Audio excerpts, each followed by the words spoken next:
You're listening to Every Day's a Saturday USMC Veteran Podcast.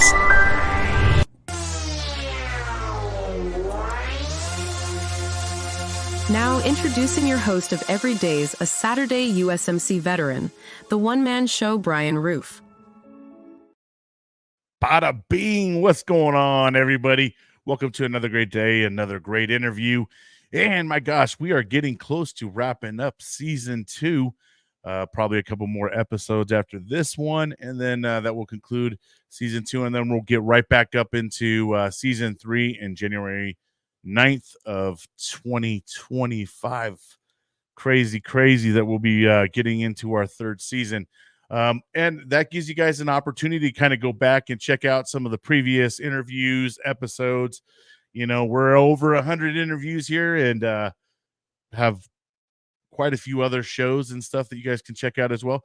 As a matter of fact, if you guys love some NFL football, come check us out on Raw Dog Football Talk. We have a lot of good time with my buddy Kevin Gouran and my buddy Donald Dunn. They're both veterans. One's a Marine and one wasn't ready to be a Marine yet. And as a matter of fact, my co-host is here today. Kevin is here to share his experience. He was a Marine, one badass mofo, and he's going to talk about all his experience, what he's got going on. He also has a company called Doc Goodbeard. He's going to talk about that as well. And before we get him on, we'll take a quick little Doc Goodbeard break. American made, veteran owned, we are Doc Goodbeard. It's more than just looking good. When it comes to your beard, we believe you can have it all. Thoughtfully designed, unique fragrances, and affordable prices. We strive to provide a line of uniquely scented balms and oils that you won't find in other products. Come on, rock with Doc, and remember, it's all about the beard, man. So what do you say? Let's take that average beard and make it badass. Go to docbeard.com.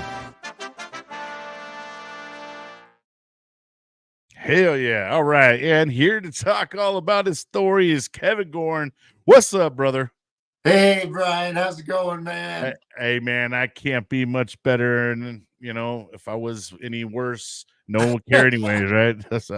Yeah, well, we got to do our show last Wednesday. It was pretty good. You know, hell yeah. Dog football talk. That's right, man. We don't want no seepage. That's right.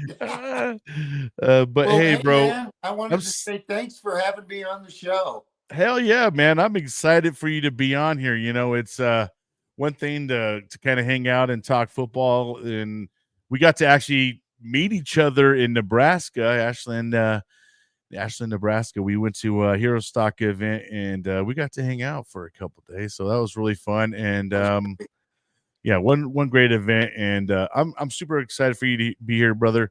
Let's go ahead and have you kind of run us through your storyline, kind of like you're telling your stories book, and you know, let us know all about yourself, bro.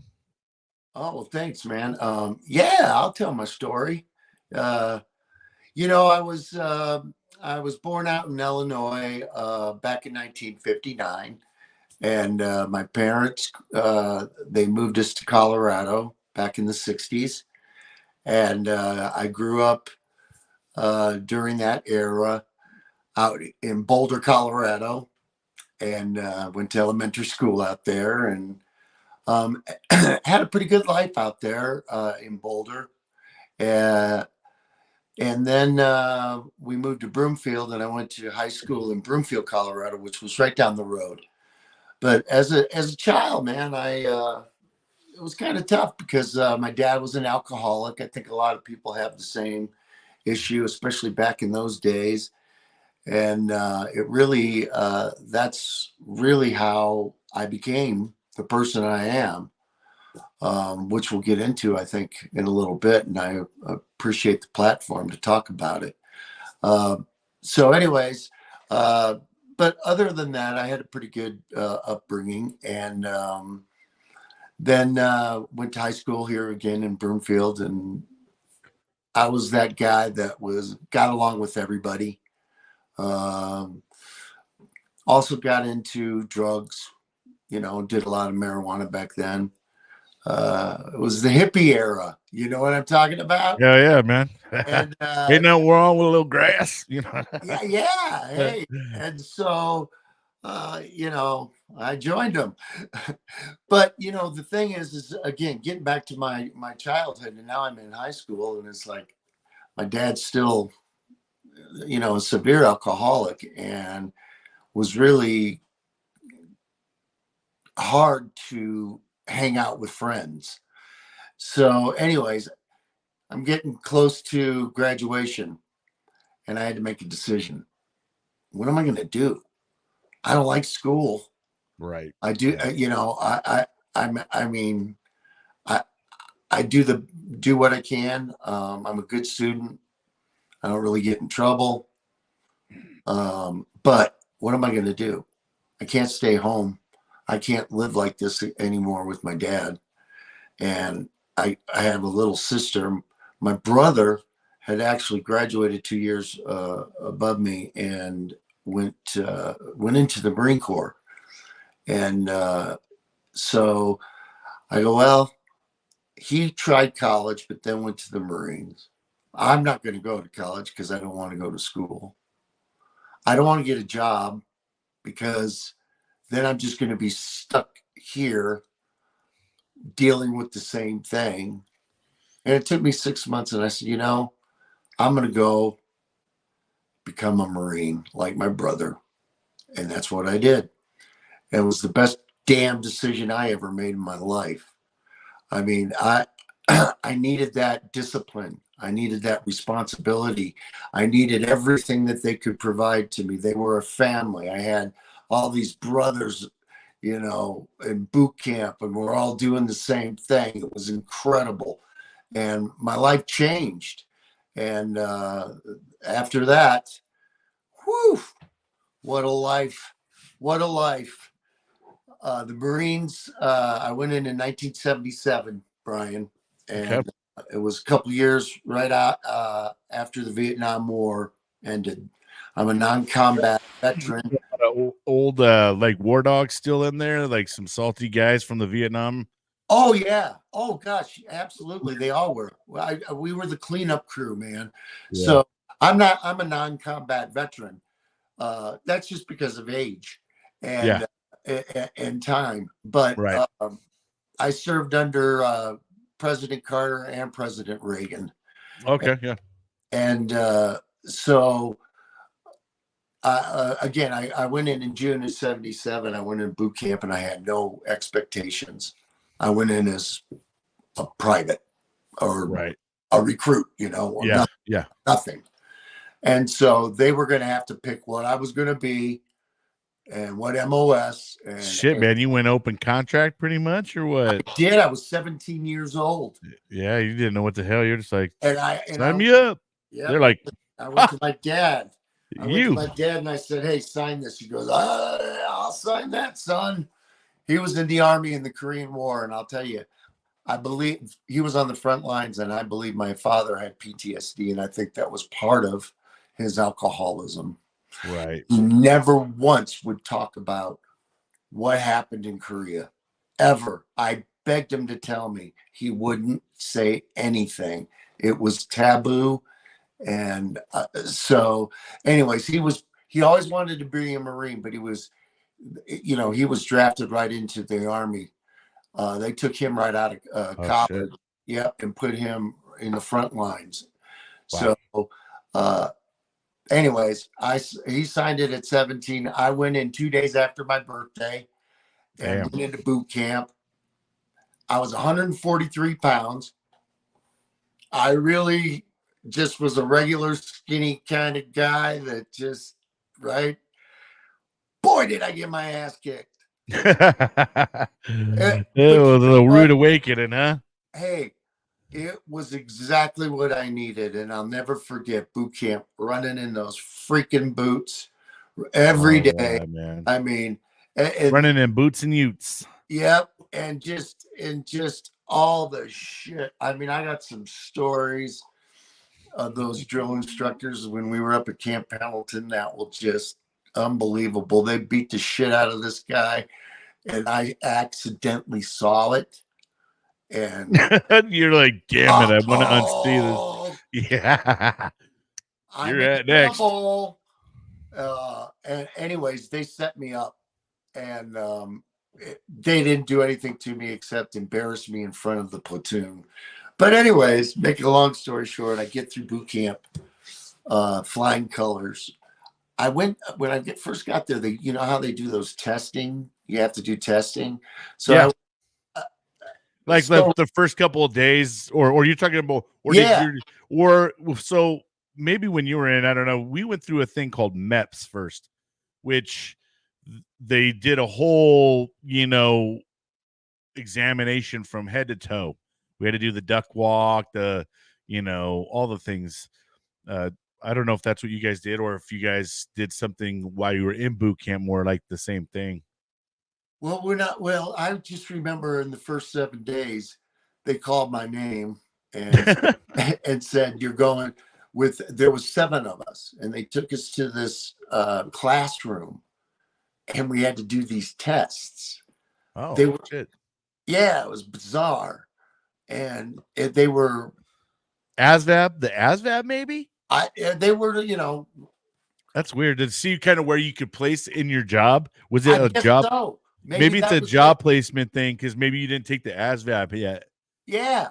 And so anyways, I went into this thing. Anyways, they came out and they said, you're going to be a O1, MOS01 admin. I said, okay, whatever that is. Yeah, right.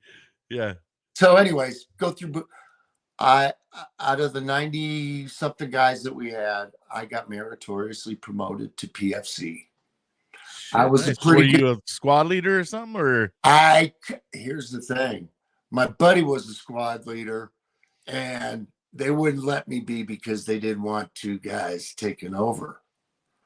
And so I was a second platoon leader. One of those platoon leaders, yeah. Yeah, and all that, but nah, I never did. I just, but I was very proud of that. So anyways, they go, all right, so now you're going to go to school. So they send me off to Pendleton, and I go to this admin school. And there's 150 guys at this school. Out of those guys, I was number 1, graduated. Look at you, overachieving this. So they said, you get to pick wherever you want your duty station to be in the world. And they put all of them up on this board, and I got to pick. Damn. And so I said, and they said, in addition, because of that, we're going to promote you to Lance Corporal. So shit, dude, I'm a Lance Corporal 3 months out of boot camp. Damn. I'm going, are you freaking kidding me? My brother wasn't even a Lance Corporal yet. Sounds like someone's licking the bottom of someone's boots, man. I mean, it just was what it was. Yeah, no shit. So I said, take it. Okay, I said, okay, I want to go to Hawaii. This guy's thinking he's going to be a lifer at this rate. Yeah. I will be a general before I leave. So they said, okay, you get to go to Hawaii. And they said, but here's the thing. Hawaii's a 3-year duty station.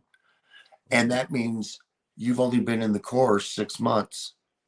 So we have to extend you another 6 months. So you'll be there for your whole tour of duty. I said, bro, you sound like you had like one of these like dream made up experiences here, right?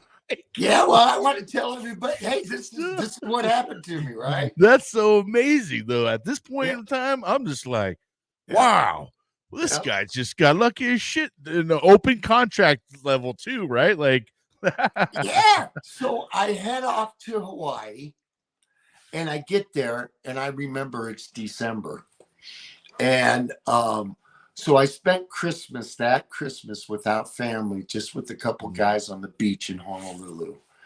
And it was kind of melancholy, kind of different. Yeah. Yeah, it was different. I just turned 18 and first time away. Yeah. That's a different experience.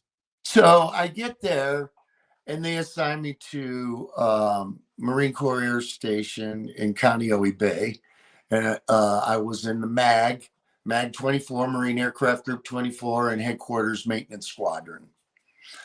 And they assigned me to the colonel of Headquarters and Maintenance. Gosh, They damn. gave me a top secret clearance. They investigated me. And then I was the colonel's driver. I picked up all the messages, the top secret confidential messages at 4 a.m. every morning, delivered them, checked them all in, all that kind of stuff. This was my first job in the Marines. Then I got to drive the colonel around, and I'm like, okay. Then I said, was the colonel a nice colonel, or was he a asshole? He was a nice guy. colonel. And I actually forget, but I remember working for my captain. His name was Captain Bader, and he flew CH-53s. And so I'd fly around with him because I'd say, hey, can I go flying with you today, Captain? Sure, there's nothing going on. It was pretty nice. So then all of a sudden, my dad has a heart attack. I get a call from I'm in my barracks, and they come and get me and say, hey, you got an emergency at home. The Red Cross was going to need to fly you. Get that Red Cross message. Yeah. So they flew me home, and my dad had quadruple bypass or whatever. He was very young. And so he couldn't do anything at that time. So I said, well, I'll stay home if I can. Well, they said, yeah, you can stay home. They assigned me to a unit out in a reserve unit here in Colorado. And I only had to go every day from 8 to 5. And it was just kind of a temporary thing. And then I got sent back to Hawaii when everything was cool. So I go back to Hawaii. Guess what? Sorry, Kev. Lance Corporal, I was at the time. Lance Corporal, you lost your job. So we replaced you. We got someone else now. You were gone too long, so right. Something for the colonel, right? All right. So, anyways, he makes better coffee than you. Yeah. So anyways, I ended up during this time frame, I got promoted to corporal meritoriously. So now I'm a corporal. Gosh damn, son. Yeah, pretty quickly. Within a year, and all this stuff happened. But when I got back from all this, they said, we're going to attach you. We're going to send you out on Asia Pac deployment. We're going to put you on the USS Tarawa. And shit. I go, oh shit. So now I'm going, all right, well, so they attached me to the 31st Marine Amphibious Unit in 1978. And this is when Russia was going on and shit. Like, so Russia was kind of messing around with us, or no? Cold War, yeah, all this was going on. Okay. Now I still have my top secret clearance, but this is all going on. So I met this guy, a Major McBride, a staff sergeant, and Corporal Cullen and me. That was our group, and they put us on the USS Tarawa, and we were on the first deployment of this LHA-1 amphibious unit, amphibious ship out of Pearl Harbor in 1978 and 79. Wow. And we went over to, we went to Okinawa, Hong Kong, South Korea. We did exercises there. We went to, we were based out of Subic Bay in the Philippines. That was like our base. And then we'd go out to these different countries, Singapore, you name it. We went all over Thailand, and what we did was we were cleaning up the Vietnam mess. All the boat people, remember the boat people from Vietnam fleeing after the war, and they'd all get into boats, and then we ended up saving 400 out there in the ocean that got shot down because it was such a mess of all those people fleeing, the refugees. And we ended up having a gal that had a baby on the ship. Her name was God. named her Tarawa. And The baby's name's Tarwa? yeah, now check, Grace Tarawa was what they named her. And Wow. the only reason I know this, I'll get to this, is just so bizarre. After all these years now, the ship has been decommissioned. In July, just last month, or a couple months ago, I mean, they went out, there was a mission, and they blew it up and sunk it. They tried to make it a museum. I found out this up in Wyoming in July at Frontier Days by this Navy commander. And anyways, I got more stories about the Tarawa. Our friend Shannon Book and Shannon was on the USS Tarawa going to Afghanistan. And how crazy is that? I'm on the first point. And then after all these years, we'll get into this, people. After all these years, I meet Shannon Book, and he was on the same ship. That's crazy. Yeah. So anyways, we go to all these different places and do all this stuff. And it was quite the time. So in 1980, I'm living out on the base. I get back, and I got to tell a quick story. My 3 roommates were gone. I came home, was December 8th, and I was by myself, and then I got a knock on the door. This is the kind of Marine life I live. Got a knock on the door. I opened up the door, and there's this camera and this reporter, and they said, "Hey, did you hear that John Lennon died?" And I go, "Man," I said, "Yeah, I just sat down and saw the news." Now remember, it's like 7 hours difference in Hawaii from New York, or 6 at that time. And so it just happened. And I go, "Yeah, that's really too bad. The Beatles, you know." And they go, "Well, do you know the guy that assassinated him or murdered him?" And his name was Mark David Chapman. Do you happen to know him? And I go, "Well, no, I wouldn't. I don't know him.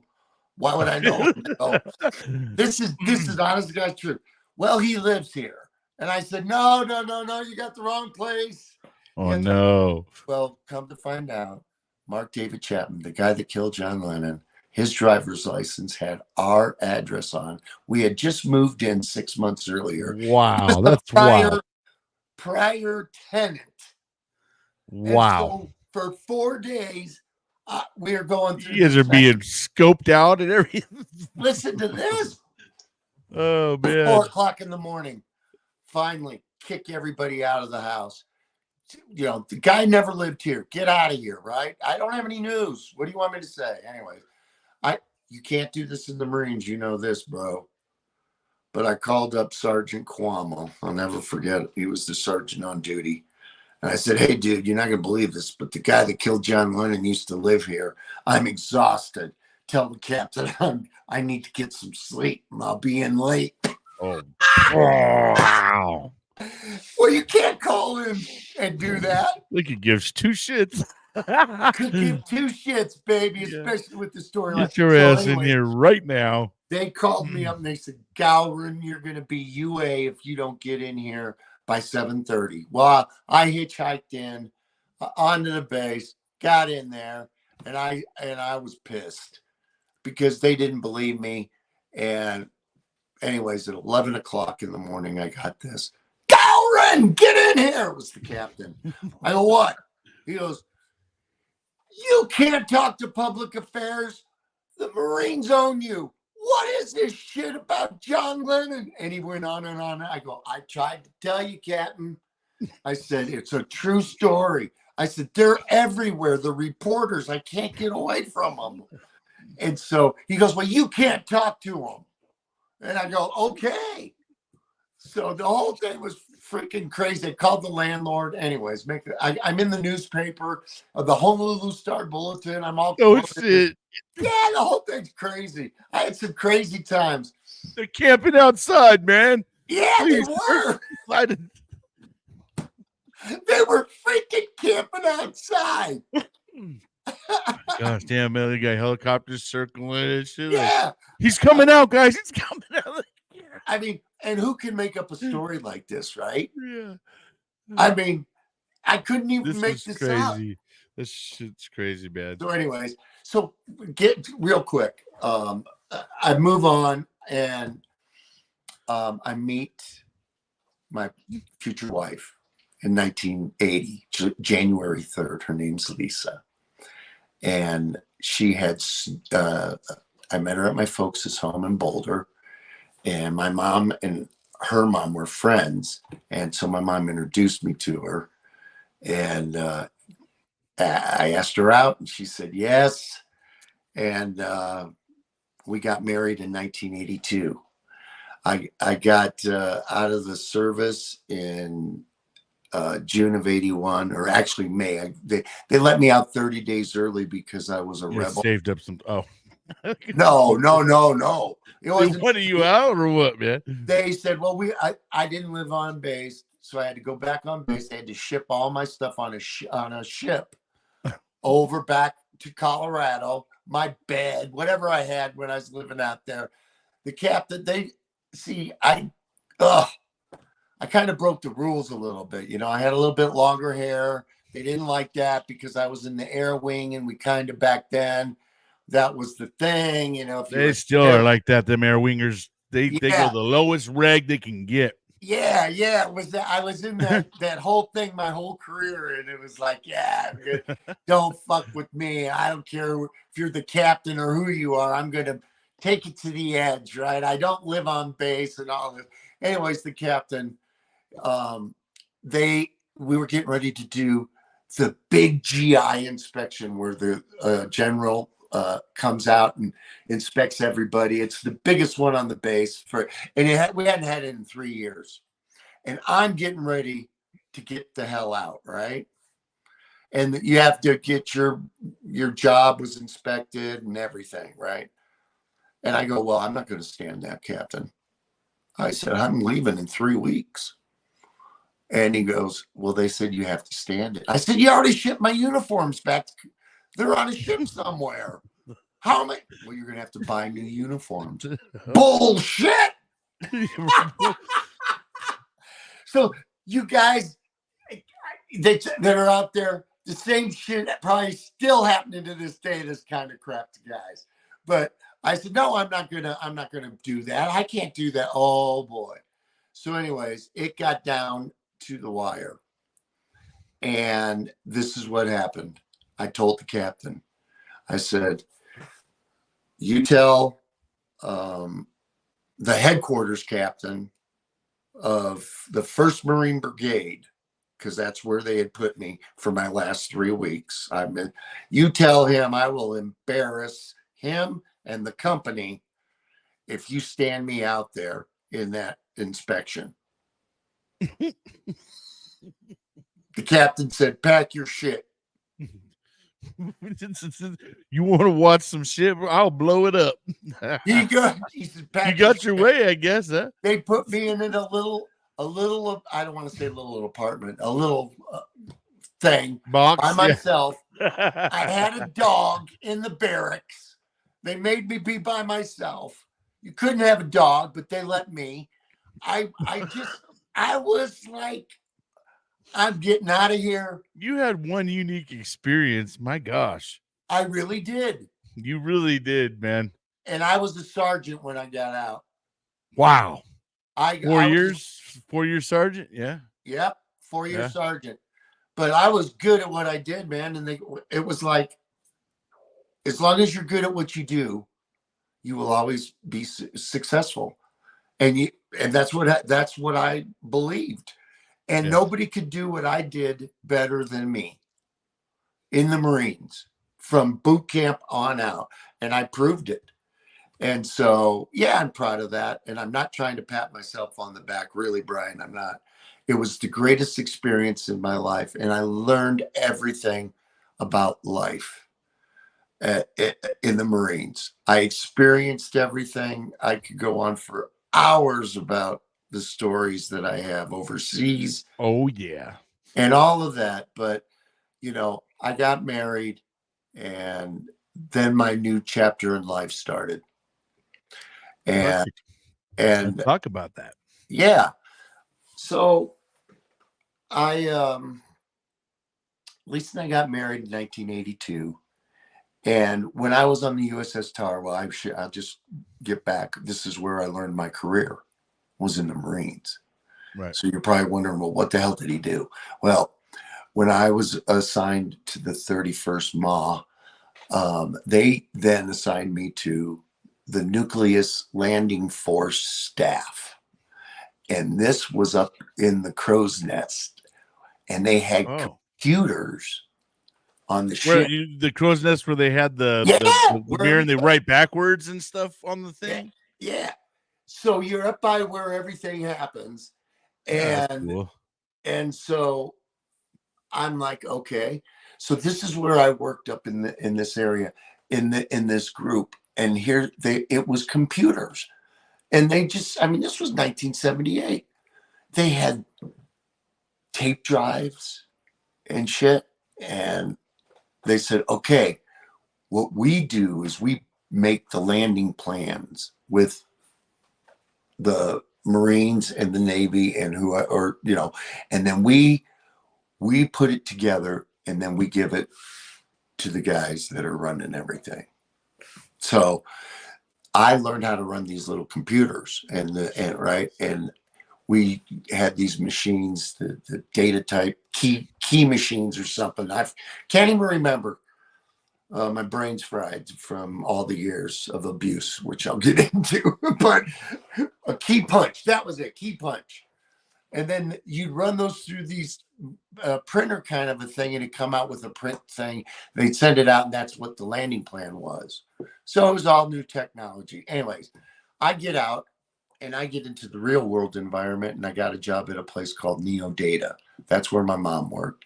And I got into a real mainframe computer environment.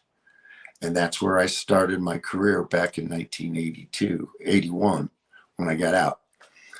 And I worked there and worked my way up for a couple of years. And then I got into a job at another company, the only other job I had, at McGraw-Hill. They were publishing, and they were also owned Standard & Poor's financial group. Anyways, a big, huge 500 Fortune company. And they offered me like $5,000 more a year. And at that time, that was huge because I just got married and a couple of years earlier, and we had a child, our first daughter, Brianna. And so during this whole time frame, it was the right decision to move on. So during that time, I'll just tell you real quick, I was at McGraw-Hill for 28 years. Wow. So just so you know, I don't have a big work story to tell you, except that it was an incredible job. And I'll get a little bit. I worked at Northrop Grumman. Yeah, McGraw-Hill is everywhere. Yeah. And so I was able to, again, create my own job at McGraw-Hill, just like I did throughout my whole career. And so what I did was I became this project manager, network telecommunications guy. I started off in the network when it was 2.4K baud. It was the speeds. Then we went to 16 or 14 4K and 56K, then T1s. And then it just grew into fibers and all this stuff. And it was always growing. I got to be part of this. And my job was to go, my customers were internal, McGraw-Hill. So what I got to do was go put in and all of these voice telephone systems and network router, LANs, WANs, data networks for McGraw-Hill all over the world. Wow, nice. So they sent me to project manage these big projects for McGraw-Hill internal companies all over. And that's what I got to do. Well, great job, right? But when you travel all the time and you have 2 kids and a wife. Doesn't That's all I feel did. good with the family life. Yeah. I really drank and became a severe alcoholic, just like my father. The one thing I never wanted to do. So bad that I was, at the end, I was drinking 3 liters, 3 of those handles a week. Wow. Vodka, or what was your Vodka? point? Yeah, vodka. Vodka, Yeah. beer, but mostly vodka. And hey, I drank in the morning. Anyways. Damn. So in 2008, I'm jumping up quick, but let me tell you, I went through my family, my wife, God bless her. We've been married 42 years. She stuck by me. And through this whole thing, and my kids, everything. I was what they considered a functioning alcoholic, but deep down, I was all fucked up in the head, man. Right. Yeah, we always think we're functional. Yeah, exactly.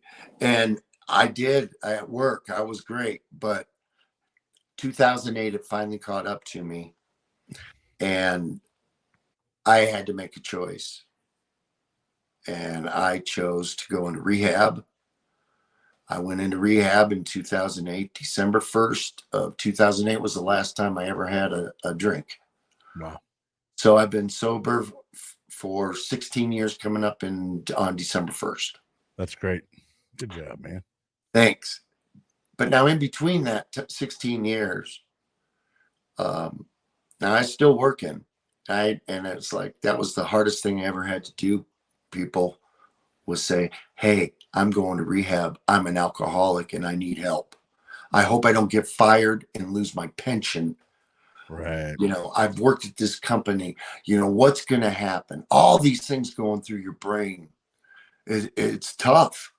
But I made the right decision and went through rehab, and I just quit drinking. That was the end of that. That was it. But I changed. And so did my job. They outsourced our company. And this was in 2012, I believe. Did you have the option to go with the outsourced company? Oh, no. They fired me. Shit. In 2012, along with 60 other people. They outsourced our group of telecommunications, and I was out of a job. Now, the best company in the world to work for. They gave me 18 months of my salary, which was a lot. That was what I got for severance. Now, I was 53 when this happened.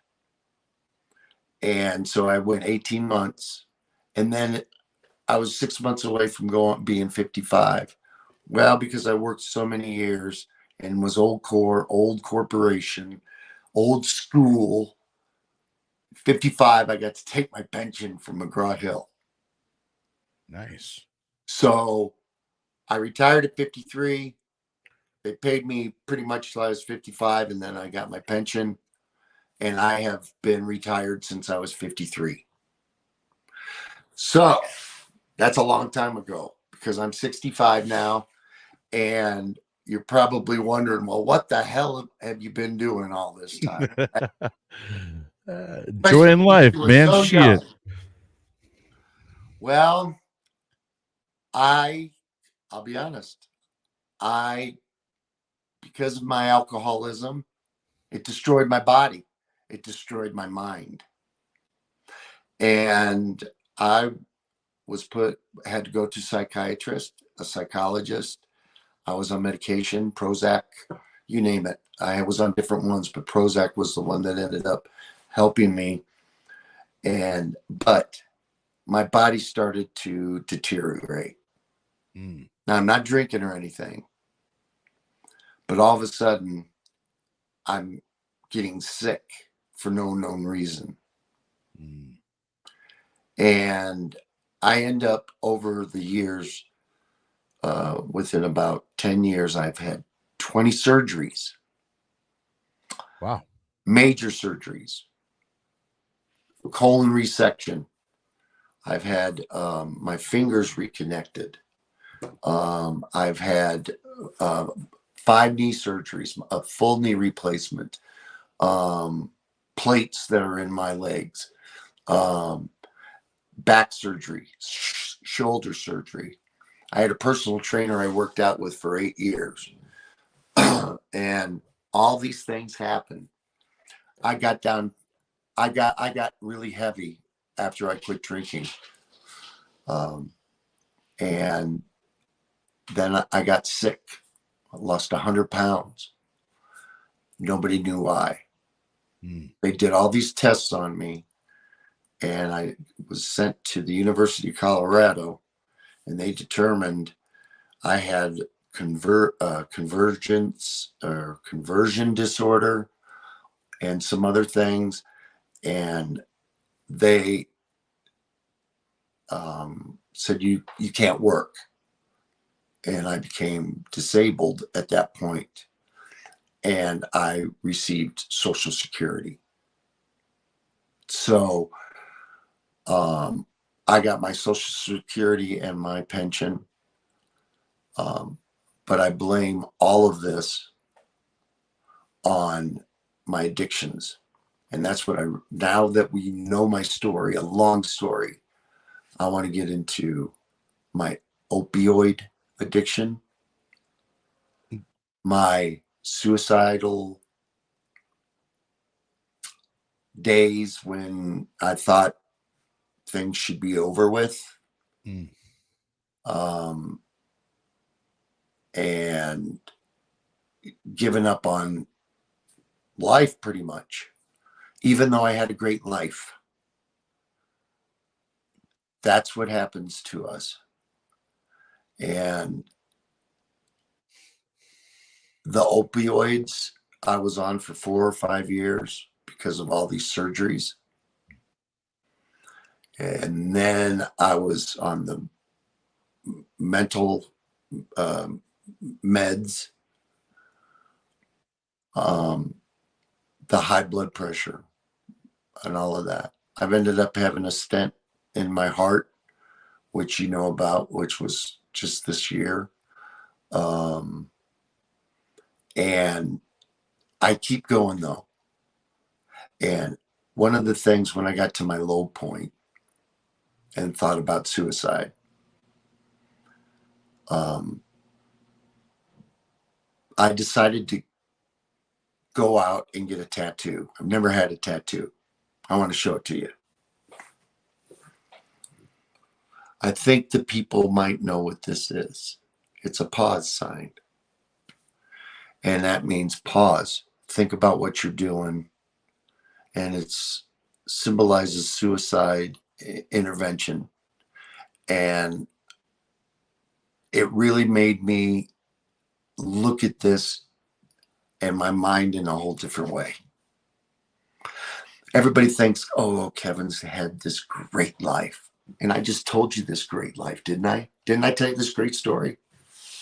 And it's a wonderful story because it's all true. I've got wonderful kids.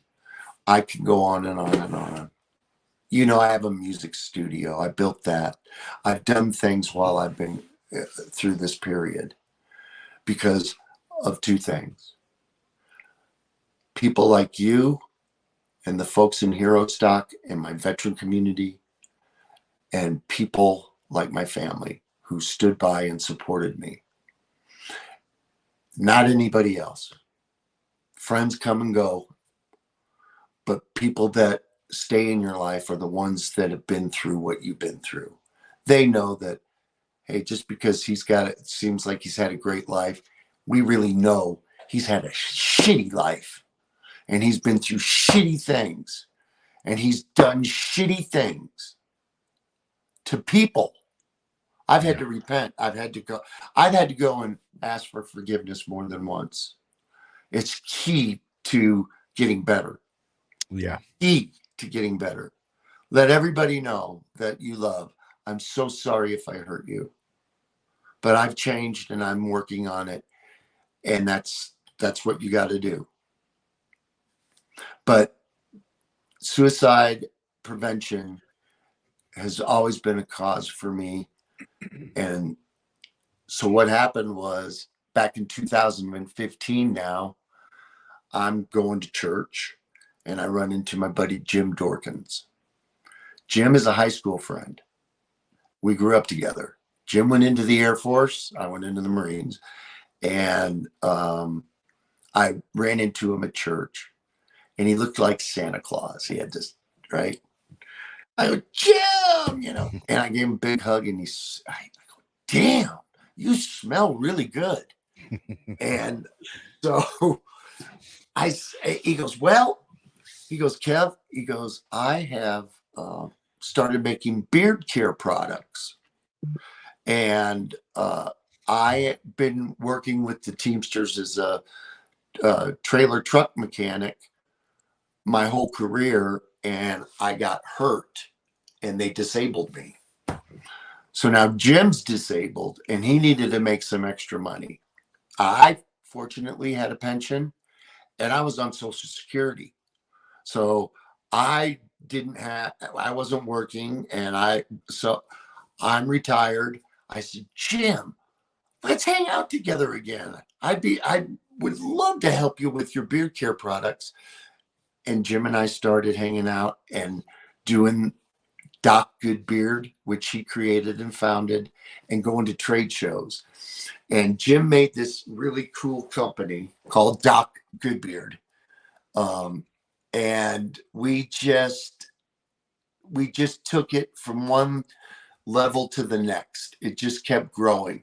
We'd go around Denver selling beard oils, beard balm, like events and stuff like that, or all kinds of events. Yeah.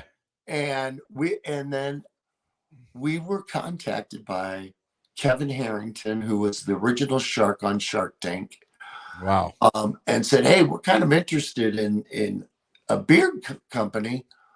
And we kind of joined forces with them, and they did some marketing. They built our web page.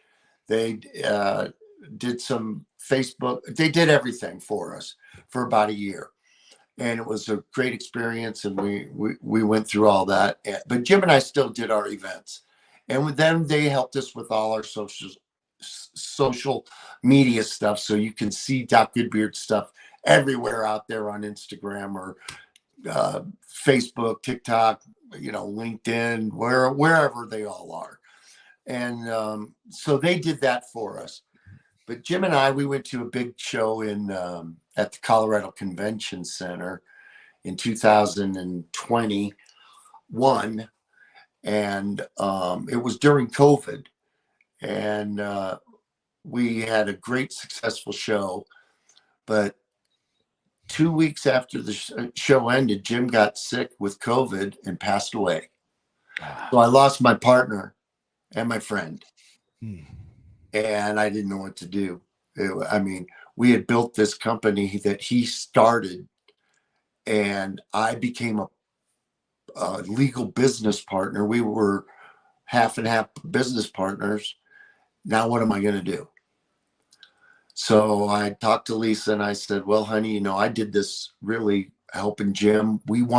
Our whole goal was just to help veterans. That's what Doc Goodbeard was all about. He started it to make a little extra money, but so we could give back to the veteran community. That was our goal. And that's what I still do to this day. And that's why we'll talk about Hero Stock and a little bit about how things moved on with Doc Goodbeard. But so when Jim passed, I said, Lisa, we can cut our losses and just end the company, or we can go all in. So we went all in. Lisa said, okay, honey, go ahead. So, bam, I put in some money and we started building it back up. And that was a whole new thing because I had to do it without Jim.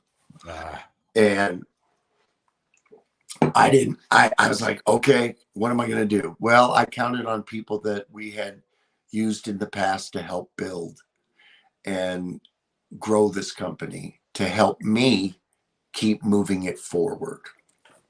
And as I did that, along the way of this business, I met so many people through networking.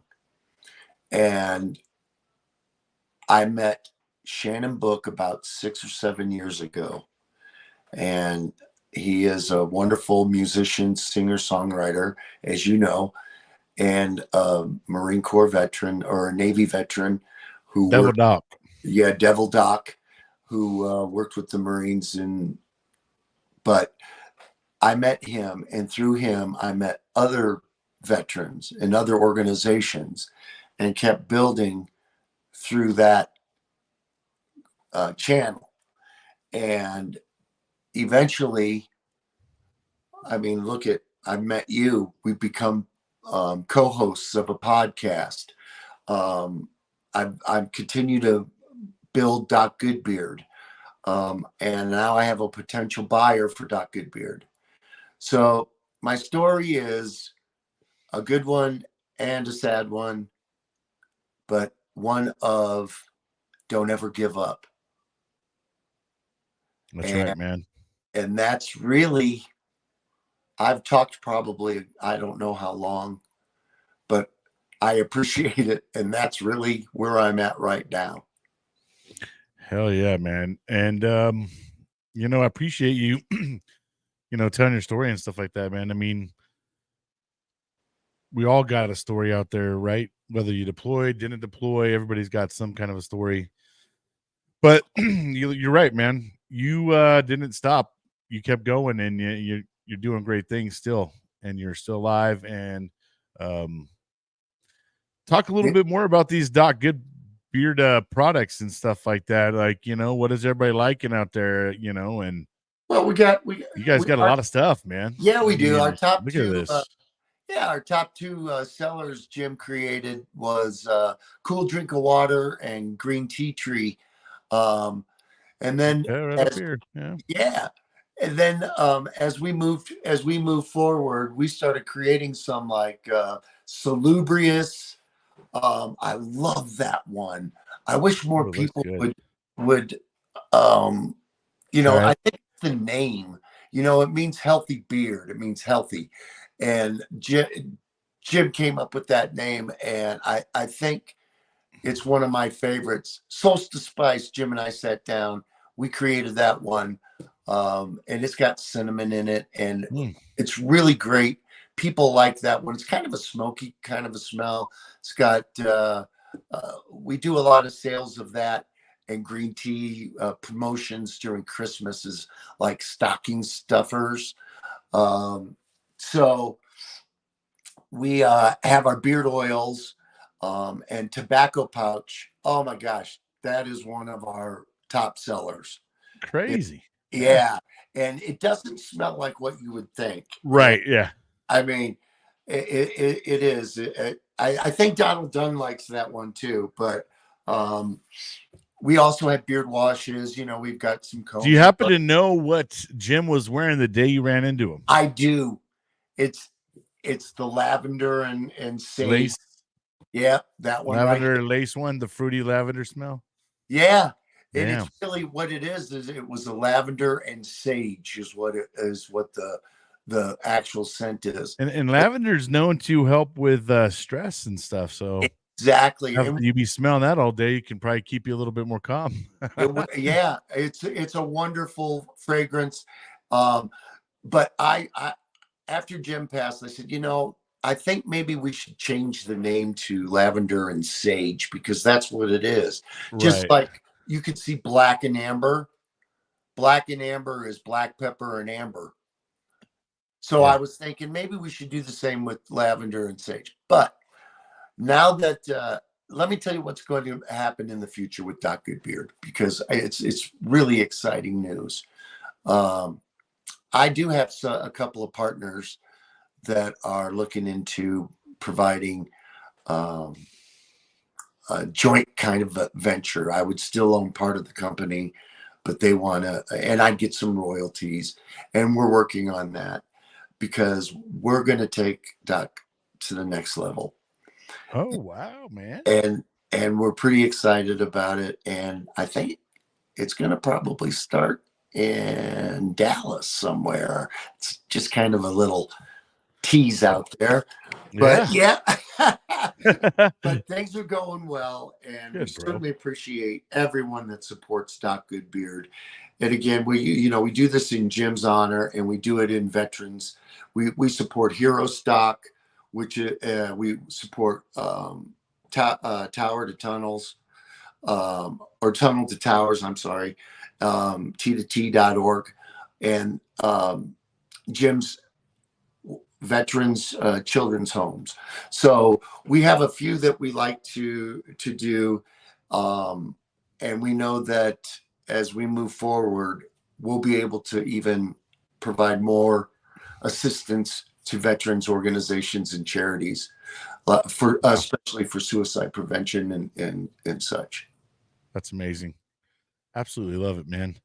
Well, I'm glad that I got to meet you in person, and it's awesome having you as a talk show host too, and yeah, man, talk about that a little bit, talk about being the co-host on Raw Dog Football Talk, and how fun that is. Oh gosh, man, we're killing it. Right. Again, appreciate everybody that's gone out there and has followed Raw Dog Football Talk, because it's a good time. And again, that's another benefit of being part of Doc Goodbeard and meeting all and networking with all these people, to meet people like you and Donald, and that and I'm honored that you asked me to be part of co-hosting Raw Dog, because Doc Goodbeard, we do have a podcast that we started called the Goodbeard Society. It's out there if anybody wants to see what we've done out there. But yeah, it's great times. You guys are fantastic. I love doing it. And I can't tell you again how honored I am to be asked to be on Every Day is a Saturday, because every day is a Saturday if you have the right mindset, baby. And listen, you veterans and all you people out there, keep focused, keep love, man. Just love, be loved, and give it all to God. That's my main thing. I give every day to him, and I let what happens in his hands. Yeah, I think you want to try to keep the wasted years columns as minimum as you can, right? Because there's a lot of wasted years out there for a lot of us out there that we wasted a lot of time, destroyed a lot of relationships. Yes. Things like that. And then eventually when you kind of come to, man, you got to hit that realization of all the things you got to try to repair.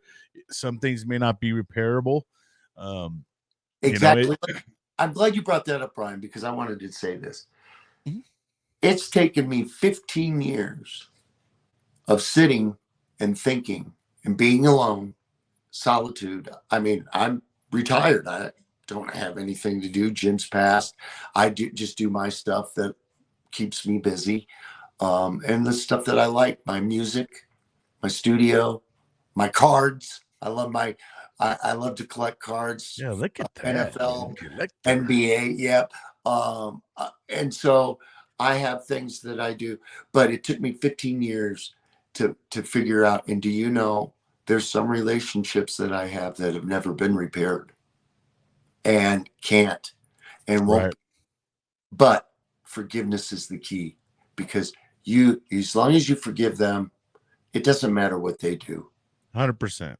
And as long as you forgive yourself for anything that you've done, you're good, man. You're clean. Just do it. Move on. Start over, and you know it's right. 100%. Well, hell yeah, brother. I'm glad you came on the show, man. I'm glad you came and told your story.